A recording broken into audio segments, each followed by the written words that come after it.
כי הוא הביא קונספט חדש שסוף סוף אפשר ללכת בשביל השירותים התקשורתיים לא רק מהאינקמבנט, בזק או פרנס טלקום, אבל לבוא מחברות חדשות, סטארט-אפ חדש, יזמים חדשים שמביאים מחיר יותר טוב, אבל לפני את המחיר, דברים יותר פשוט, הכל קלות.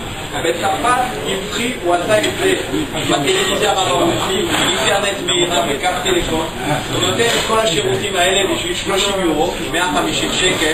פה טלוויזיה רב-ערוצית, אינטרנט פלוס ספרות, זה בערך 500 יורו. ודבר שני, הוא עשה את זה גם את המהפכה הזאת בעולם הסלולר, עם ה-99 שקל, עם ה-20 יורו בצרפת, הכל קל. אז זה מאוד חשוב להבין שהקמתי את כל הטלקום, עליתי בהתחלה בלי קשר עם עולם התקשורת, רציתי לעשות משהו טוב למדינה ולכלכלה הישראלית, אבל אנחנו קשורים לקבוצה מאוד גדולה בצרפת, לקבוצה פרי שכבר עשתה מהפכה מאוד חשובה בעולם התקשורת. מנה מעורב.